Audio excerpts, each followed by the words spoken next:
घटना बहुत सालों पहले मेरी दादी के साथ हुई थी। राजस्थान जयपुर के एक छोटे से गांव के स्कूल में मेरी दादी की नियुक्ति एक शिक्षिका के तौर पर की गई थी। वो गांव बहुत ही छोटा था और लोग भी गरीब मालूम पड़ रहे थे। वो दिन मेरी दादी का उस पाठशाला में नौकरी का पहला ही दिन था। सब कुछ ठीक चल रहा था, पर जैसे ही दोपहर के 1 बजे स्कूल के सभी बच्चे और स्टाफ घर पे जाने की जल्दबाजी करने लगे। मेरी दादी को कुछ समझ नहीं आ रहा था। उन्होंने बाकी स्टाफ मेंबर से यह जानने की भी कोशिश की कि क्या हो रहा है, और उनकी बात का जवाब देने के लिए किसी के पास समय नहीं था। सभी लोग घर जाने की जल्दी में थे। स्कूल बंद हो जाने के बाद दादी के पास घर पे लौटने के अलावा कोई रास्ता नहीं बचा था और मेरी दादी माँ पैदल ही घर के रास्ते पर चल पड़ी।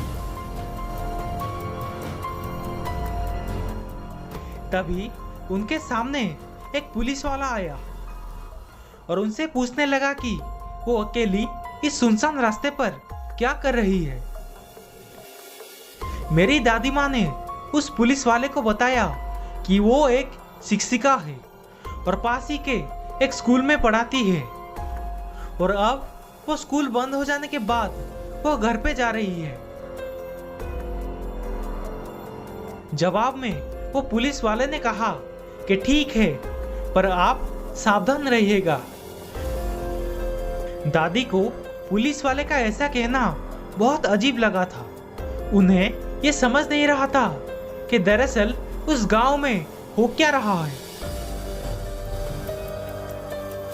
पर आखिरकार वो घर पे सुरक्षित पहुंच गई। रेगिस्तान के उस गर्मी से दादी माँ थक गई थी। खाना बनाने के बारे में जब दादी माँ सोच ही रही थी, तभी उन्हें एक फल बेचने वाले की आवाज आई। दादी, फल ले लो। और दादी माँ ने उस फल वाली से कुछ फल खरीद लिए। दादी माँ को भूख लग रही थी, इसीलिए तुरंत ही खरीदे हुए फलों में से उसने एक सेव खा लिया। जिसके बाद मेरी दादी माँ बहुत बीमार पड़ गई और दूसरे ही दिन मेरे दादाजी दादी माँ को लेकर एक बड़े से अस्पताल में चले गए।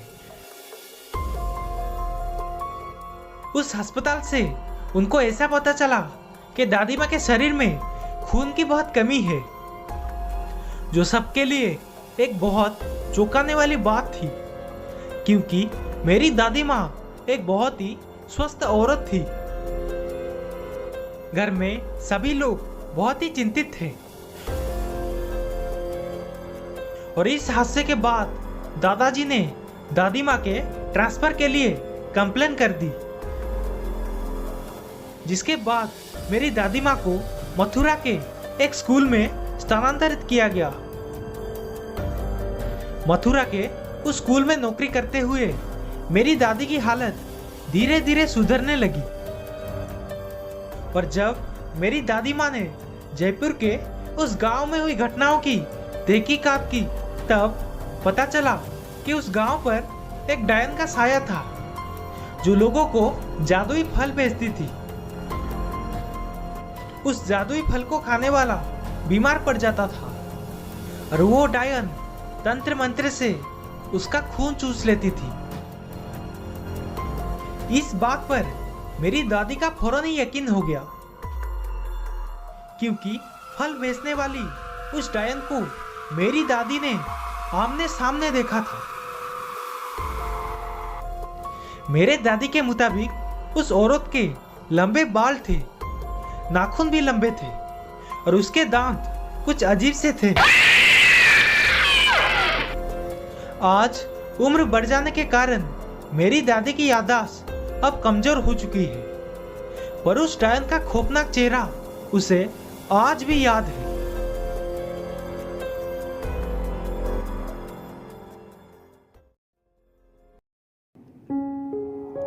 ये कहानी है मेरे दादाजी की और ये घटनाएं उनके साथ दिवाली के दिनों में घटी थी। ये बहुत सालों पहले की बात है, जब एक गांव दूसरे गांव से बहुत दूर हुआ करता था और लोगों को पैदल चलकर ये सफर तय करने में कई दिन लग जाते थे। और ऐसे ही एक साल मेरे दादाजी उनकी छोटी बहन के ससुराल के घर दिवाली मनाने के लिए जा रहे थे। पहले ही दिन कई किलोमीटर पैदल ही चलने के बाद दादाजी बुरी तरह से थक गए थे और इसीलिए वो रात को सोने का कोई ठिकाना देखने लगे। अंधेरा होने वाला था कि तभी उन्हें एक छोटी सी झोपड़ी नजर आई। उस झोपड़ी में रहने वाली बूढ़ी औरत मेरे दादाजी को रात भर आश्रय देने के लिए तैयार हो गई और इसीलिए दादाजी को वो औरत बहुत ही दयालु लगी, क्योंकि उस जमाने में अनजान लोग इस तरह से अकेले रहने वाली बूढ़ी औरत को बड़ी ही आसानी से लूट लेते थे। इसीलिए उस बूढ़ी औरत का मेरे दादाजी पर भरोसा करना बहुत ही ज्यादा असामान्य था। कुछ देर बाद उन दोनों ने साथ बैठकर लालटेन के उजाले में खाना खाया। फिर उस बूढ़ी औरत ने मेरे दादाजी के लिए बिस्तर बिछा दिया और खुद कमरे की दूसरी तरफ जाकर सो गई। पर एक दिक्कत थी, मेरे दादाजी को अंधेरे में सोने की आदत थी, इसीलिए उस लालटेन के उजाले में उन्हें नींद नहीं आ रही थी। सोने के लिए उन्हें वो लालटेन बंद करनी थी, पर दूसरे के घर में आकर वो मनमानी नहीं करना चाहते थे। इसीलिए उन्होंने उस बूढ़ी औरत को आवाज दी, पर वो बूढ़ी औरत ने कोई जवाब नहीं दिया और इसीलिए दादाजी ने फिर से आवाज लगाई। इस दफा उस औरत ने पूछा, क्या हुआ? तो दादाजी ने पूछा, जी क्या आप ये लालटेन बंद कर सकती है, क्योंकि इसकी रोशनी में मुझे नींद नहीं आ रही। फिर वो औरत दादाजी की तरफ मुड़ी और दादाजी ने कुछ ऐसा देखा कि वो दंग रह गए। उस औरत ने अपने मुंह से एक लंबी सी जुबान निकाली जो किसी सांप की तरह दो हिस्सों में बटी हुई थी और उसने अपनी लंबी सी जुबान का इस्तेमाल करते हुए उस लालटेन को बुझा दिया और मुस्कुराते हुए मेरे दादाजी को बोली, अब तो नींद आएगी ना। ये सब देखने के बाद दादाजी इतना ज्यादा डर गए कि वो सीधा बेहोश हो गए। और दूसरे ही दिन जंगल में आए कुछ गांव वालों ने मेरे दादाजी को जंगल के बीचों बीच बेहोशी के हालत में पाया। होश में आने के बाद दादाजी ने उनके साथ घटी सारी बातें गांव वालों को बताने लगे।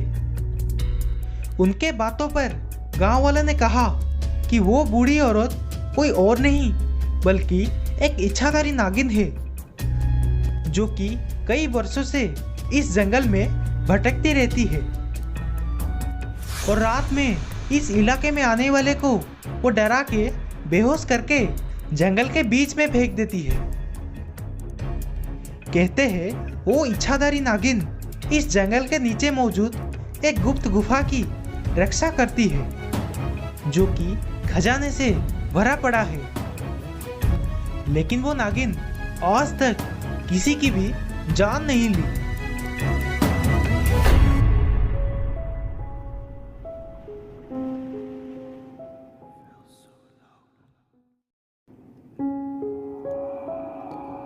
ये कहानी दिल्ली में रहने वाली खुशबू की है और ये हादसा खुशबू के मामा जी के साथ हुआ था जब उनकी उम्र तकरीबन 14 से 15 साल की थी। वो अक्सर उनके साथ हुए हादसे के बारे में खुशबू को बताया करते थे। वो बताया करते थे कि वो अक्सर बचपन में सुबह मॉर्निंग वॉक पर जाया करते थे और उन सब में उनका एक करीब दोस्त भी था। वो रोज सुबह सुबह एक साथ अपने दूसरे दोस्तों के साथ मॉर्निंग वॉक पे जाते थे। तो ये उस समय की बात है जब एक दिन उनके साथ कुछ ऐसा हुआ जिसके वजह से सारे चौंक गए। हर रोज की तरह उस दिन भी वो सबके सब उठकर मॉर्निंग वॉक पर जाने के लिए तैयार हो गए, पर उस दिन वो हर दिन के मुताबिक थोड़ा जल्दी ही उठ चुके थे। अंधेरा काफी था तो सब कहने लगे कि वो सब थोड़ी देर में जाएंगे। फिर उनमें से एक ने कहा कि यार हम इतने सारे लोग हैं, फिर घबराने की क्या बात। ये सुनकर सब सोचने लगे कि बात तो ठीक है, तो सबने सोचा क्यों ना चल लेते हैं। लेकिन हो ना हो शायद यही उनकी सबसे बड़ी गलती थी। वो उस रास्ते से जाने तो लगे थे, पर वो ये नहीं जानते थे कि अब उनके साथ क्या होने वाला है। वो जहाँ घूमने जाया करते थे वो जगह ट्रेन की पटरी के बगल में ही थी। वो सब जानते थे कि वहाँ पर कई हादसे पहले से भी होते थे, पर उस दिन शायद वहीं कुछ उनके साथ भी होने वाला था। वो सीधा चलते जा रहे थे कि उनमें से एक की नज़र सामने दूर पेड़ों के पीछे पड़ी। वहाँ पेड़ों के पीछे एक आदमी खड़ा था जो बहुत ही अजीब तरह से उन्हें घूर रहा था। अंधेरे में वो इतना साफ देख नहीं पा रहे थे, पर वो सब ये जान पा रहे थे कि वहाँ कोई है। उस आदमी को नजरअंदाज करते हुए वो सब आगे की ओर बढ़ने लगे। वो जितना आगे की ओर बढ़ रहे थे उतना ही साफ वो उस आदमी को देख पा रहे थे। उस अंधेरे में अब वो उस आदमी के नजदीक पहुंच गए थे और उन्होंने जो देखा वो बातों में बयां करना शायद मुश्किल ही होगा। वो आदमी का सर उसके धड़ से अलग था, उसके आंखें अंदर की ओर धसी हुई थी। ये सब देखकर सबके सब हैरान थे। कुछ देर के लिए वो सब एक दूसरे की शक्ल देखने लगे और फिर वो सब पूरी ताकत से वापस पीछे की ओर भागने लगे और उस आदमी भी ठीक उनके पीछे पीछे भागने लगा। वो सबके सब पूरी ताकत से भाग रहे थे। उनके बीच एक दोस्त ने रास्ते पर एक नारियल पड़ा दिखा। उसने ज्यादा ना सोचते हुए तुरंत उसे उठाकर पीछे की ओर फेंक दिया, जिसकी वजह से वो आदमी आवाज सुनकर ये नहीं पता लगा पाया कि उसे जाना कहाँ है। दूसरी तरफ वो सब लगातार भागते रहे और जल्दी से भागकर वो सब एक घर के अंदर चले गए और वहाँ दरवाजा बंद करके चुपचाप बैठ गए। उनमें से कई लोग अब भी बहुत डरे हुए थे। वो सब सुबह होने तक वहीं पे थे। जब सुबह हुई तो वो सब डरते हुए अपने अपने घर में चले गए। जब उन्होंने ये सारी बातें अपने घर वालों को बताई तो ये सुनकर उनके घर वालों ने सारे बच्चों को शीतला माता के मंदिर पर ले गए, जहाँ पर एक बाबा ने उन सारे बच्चों को झाड़ फूंक किया। तब जाके वे थोड़ा ठीक हो पाए। ठीक होना तो एक तरफ था, लेकिन उस दिन से वो सारे बच्चे कभी भी मॉर्निंग वॉक पे नहीं गए। और आज भी खुशबू के मामा जब भी इस बात को याद करते हैं तो उनका वो पुरानी डर बाहर आ जाता है।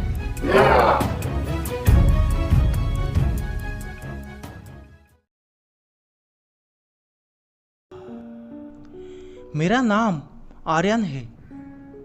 मैं भोपाल से हूँ और जो आज मैं आपको बताने जा रहा हूँ वो घटना मेरे मामा के साथ हुई थी। दरअसल मेरे मामा एक डॉक्टर है। वो विदिशा के एक गांव में रहते हैं और उस समय उनके अलावा वहाँ कोई और डॉक्टर भी नहीं था। एक रात की बात है, करीबन रात 1 की 2 बजे किसी ने उनका दरवाजा खटखटाया। मामा ने दरवाजा खोले तो पाया कि एक आदमी जो गिड़गिड़ाते हुए उनको बोला कि साहब, मेरे भाई की तबीयत बहुत खराब है, आप मदद कीजिए। उन्हें ऐसा लगा कि इतनी रात के ये आदमी यहाँ आया है, हो सकता है कि इसके भाई की तबीयत ज़्यादा ही गंभीर होगी, वरना इतनी रात को कोई यूं ही बेवजह नहीं आता। मामा ने तुरंत अपना बैग उठाया और उस आदमी को लेकर निकल पड़े उसके घर की ओर। मामा जी ने रास्ते में उस आदमी से कुछ भी पूछते तो वो आदमी हर बार अपने मुंह को दूसरी तरफ करके ही बोल रहा था, पर उन्हें लगा शायद बेचारा परेशान है, इसीलिए ऐसा कर रहा है। इसके बाद वो चुपचाप चलते रहे। उन्हें चुप देखकर उस आदमी ने कहा, साहब, बस थोड़ी दूर आगे तांगिया वाला खड़ा है, हम जल्दी पहुंच जाएंगे, मेरा गांव थोड़ी आगे है। उस समय मामा थोड़ा चौंक गए कि इतनी देर रात को तांगिया वाला अकेले कैसे खड़ा हो सकता है, और अगर वो सच में है तो घर क्यों नहीं गया। इसके बाद उनके मन में कई सवाल और पैदा हुए। एक तो काफी देर से ही पैदल चलना पड़ रहा है, दूसरा जो रास्ता सही है वहां से वो आदमी लेकर ही नहीं जा रहा था। उन्हें थोड़ा डर लगने लगा कि कहीं ये कोई चोर तो नहीं। मामा ने उसे पूरा देखने की कोशिश की। मामा ने देखे कि वो आदमी का आधा चेहरा जला हुआ था, उसके बॉडी पर कई घाव थे, और जैसे ही उनके नजर उस आदमी के पैरों पर गई तो दिल मानो जैसे सीने में हो ही ना। उसके पैर उल्टे थे। मामा के कदम अब धीरे हो चुके थे। वो इतना तो समझ चुके थे कि ये कोई इंसान नहीं और उनके साथ कुछ तो गलत होने वाला है, पर अब बचूं तो कैसे। हिम्मत करके उन्होंने रुककर कहा, देखो, आपका भाई ठीक हो जाएगा, पर जल्दी में मैं इंजेक्शन लाना भूल गया, आप यहीं रहो, मैं जल्दी से लेकर आता हूँ। वो बस किसी तरह भगवान का नाम लेकर अपने घर की ओर भागे और दरवाजा बंद करके चुपचाप लेट गए। अब उनका डर पहले से काफी कम था। डर के मारे उन्हें नींद नहीं आ रही थी। कुछ समय वो बेड पर हल्की नींद पर पड़े रहे और अचानक खिड़की के बाहर से एक शांत डरावनी आवाज का जवाब आया, आज तू बच गया, नहीं तो तुझे आज कच्चा खा जाता।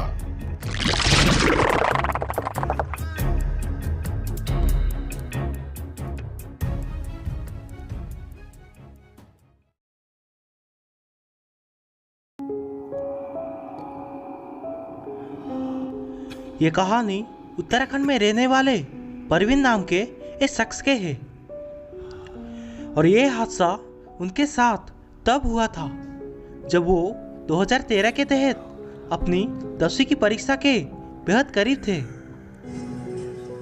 हालांकि उनके साथ आज से पहले ऐसा कभी कुछ नहीं हुआ था, पर उस दिन जो हुआ उसका उसे बिल्कुल भी अंदाजा नहीं था। परवीन अपने कमरे में अकेला ही सोया था और अचानक उसकी नींद खुली। उसे जोर से टॉयलेट लगा। वो अपने बेड से उठा और बाहर जाकर टॉयलेट करके चुपचाप अपने कमरे में आकर लेट गया। लेटने के बाद परवीन की नजर दीवार पर लगी घड़ी पर गई। उस समय कुछ 2 बजे का था। हालांकि परवीन डरता तो नहीं था, लेकिन ऐसे रात के समय बाहर जाने में उसे जानवरों से जरूर डर लग रहा था। लेकिन वो जिस चीज से डर रहा था वो डर तो कुछ भी नहीं था, क्योंकि जो उसके साथ आगे होने वाला था वो बेहद खतरनाक था।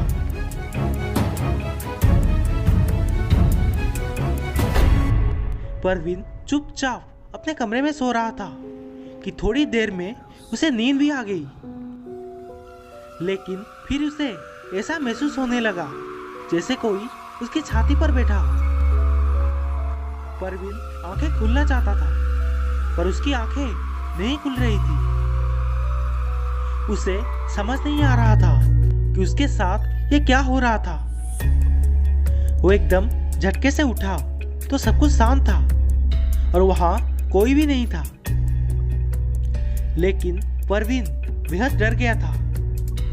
हालांकि इसके बाद उसके साथ कुछ नहीं हुआ, पर उसने सुबह होते ही ये बात अपने माता पिता को बताई। उसकी ये बातें सुनकर परवीन के माता पिता को बिल्कुल यकीन नहीं आया, बल्कि उनका ये कहना था कि वो अपने हाथ अपने छाती पर रख के सोया होगा, इसी कारण उसे बुरा सपना दिखा होगा। खैर परवीन करता भी तो क्या, दिन ढलता गया और रात हो गई। लेकिन उसी रात से परवीन की तबीयत खराब होने लगी। उसे अजीब अजीब सी आवाज सुनाई देने लगी। वो बहुत डर के रहने लगा था, क्योंकि हर वक्त उसके कानों में पायल की आवाजें आती और साथ ही उसका बुखार वो बिल्कुल भी वैसे का वैसे ही था। ये सब चलते रहने की वजह से परवीन के पिताजी उसे गांव के एक पुजारी के पास ले गए, जिन्हें इन चीजों का ज्ञान था।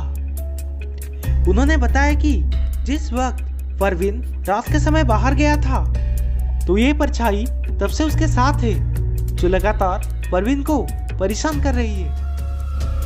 उनका कहना था कि ये उनके रास्ते से होकर गुजरा था और पुजारी ने परवीन को एक ताबीज दिया और उसे यह भी कहा कि वो 30 दिन तक घर से बाहर ना निकले और तब तक उस ताबीज को ना उतारे। परवीन ने बिल्कुल वैसे ही किया और उसके बाद वो धीरे धीरे ठीक होने लगा। और उस दिन से उसके साथ ये सब फिर नहीं हुआ। लेकिन ऐसा क्यों हुआ, ये सवाल परवीन के मन में आज तक मौजूद है।